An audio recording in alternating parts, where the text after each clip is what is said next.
Hello everyone, welcome to another episode of Treatment Options in Surgical Diseases. Today we are going to look at the treatment options in choledochal cyst. So before we look into the treatment options, we need to have a broad view about different types of choledochal cyst. So as you can see from the picture here, there are mainly five types of choledochal cyst. Again, type 1 is subdivided into three things. So 1A, 1B and 1C. So 1A is nothing but it is fusiform it is a cystic dilatation of the bile duct. So it is extrahepatic bile duct. So it is nothing but cystic dilatation. Whereas type B is nothing but focal segment.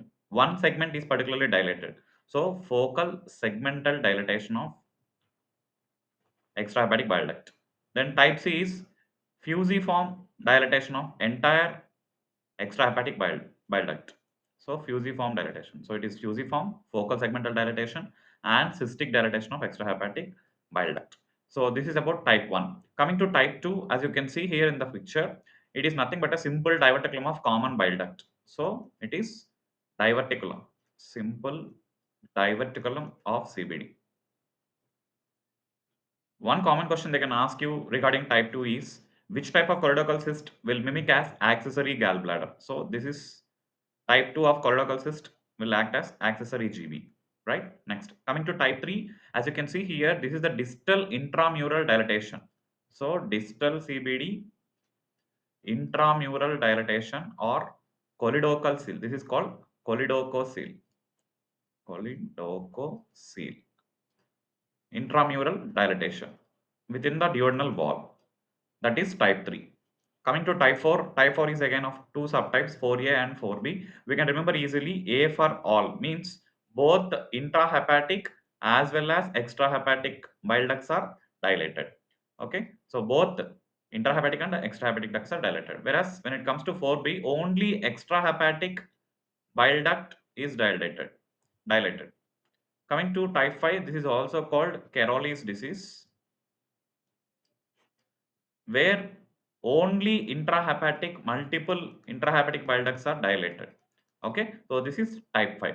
So when it comes to treatment, let's just have a brief review here. So when it comes to type 1, we don't have any other option. We need to remove this extrahepatic bile duct along with the cholecystectomy, and we need to go for something called hepatic hepatojejunostomy. That means at the portal plate, we will take one loop of jejunum and we will anastomose it to portal plate or to the junction of this right and left hepatic duct. Okay, so this is regarding type 1. So for type 1, treatment is hepatojejunostomy, excision plus hepatojejunostomy.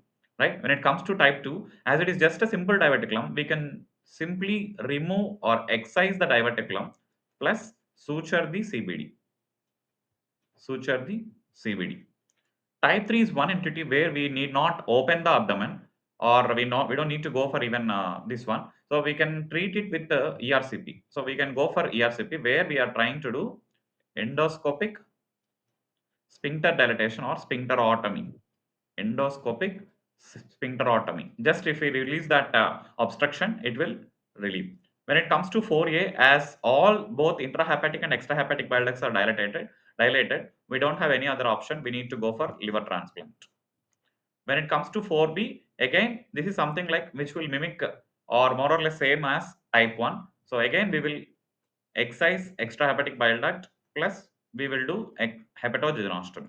Okay, right. When it comes to type 5, again, we should remember, let's say for example, if only one lobe of the liver is involved, we can go for hemihepatectomy. Whereas if both lobes of the liver are involved, then we need to go for liver transplant again. So let's summarize everything here in this table. So for type 1 and type 4B, we have seen type 1 is again three subtypes. And when it comes to type 4B, as we can see here in the picture, only extrahepatic bile ducts are dilated in both type 1 and type 4B. So the treatment is excision plus hepatojejunostomy. When it comes to type 2, it is just a simple diverticulum as we can see here in the picture. So we need to go for excision of the diverticulum plus suturing of CBD. So we will just laterally suture the CBD, suturing of CBD. So hepatogenostom is nothing but we are anastomosing a loop of jejunum at the portal site or portal plate, this junction of right and left hepatic duct.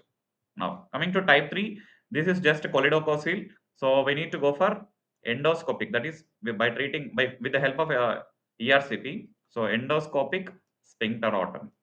That is the treatment option for type 3 choledocholecal cyst. Now, coming to type 4, so we have seen for type 4B, we can go for excision plus hepatogenostomy, whereas type 4A, we have seen that all ducts are dilated, both intrahepatic and extrahepatic. That is why we must go for liver transplant. Then, when it comes to type 5, so we need to remember if it is something like only one lobe of liver is involved, then we can go for hemihepatectomy. Hemihepatectomy. If both lobes are involved, then we have to go for liver transplant.